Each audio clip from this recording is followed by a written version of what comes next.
So we're a little bit over a year with the pandemic.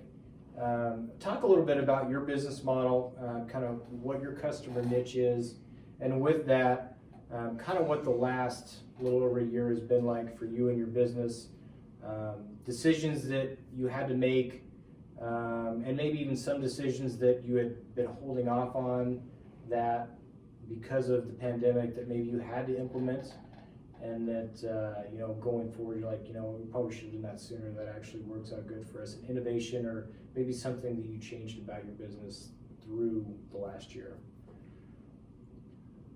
A lot of ways we could go with that. Yeah.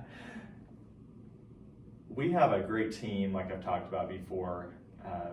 Mike Sheffer, Caleb Groove, Deborah Hutzel on the leadership team, and our ops guys are phenomenal.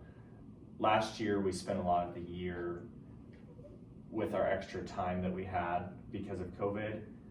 We spent our time working on the development of the leadership team, development of the business, building a strong foundation so that this year we could just take off. Last year was going to be a record-breaking year.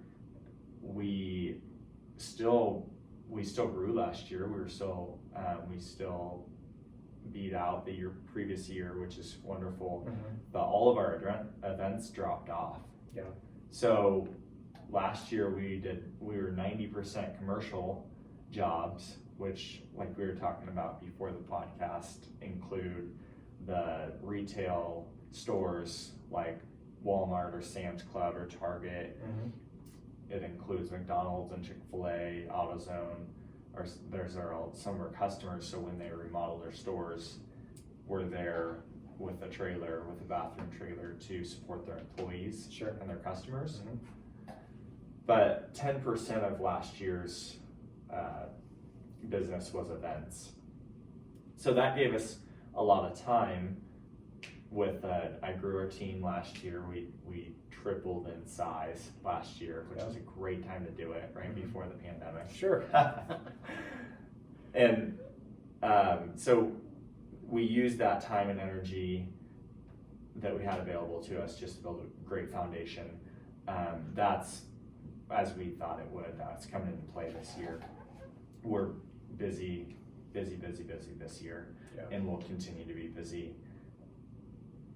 And I would just say with COVID,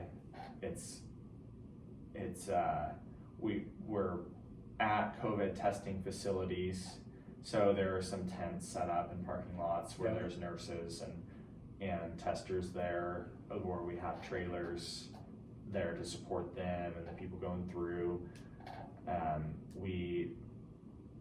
I would say overall the business is probably hurt a little bit from COVID, but we're pretty close to normal. Last year we were hurt quite a bit because of COVID, so it was just a year where we needed to be flexible and we needed to survive so we could thrive. Sure. That was the slogan last year, was survive so we can thrive. We knew we were in survival mode. So we're spending the first 6 months of this year recuperating from last year and paying down debt, but we should come out of this year in a strong financial position, but we will have to recover from last year. Are you seeing an uptick in, as far as like private parties and things like that, more on not necessarily the commercial side but the private side? Are you seeing an uptick in calls and inquiries about the trailers for that, or is it still kind of the unknown? We don't know if we're going to be able to do things quite yet. I think that it's similar to 2019. I would say right now is similar to normal. But that being said, in 2020, a lot of people postponed their weddings for this year. Got it. So really it's not normal because it has last year's events included. But I think in 2022, we should be back to normal. Close to it. Got it. Okay. Good.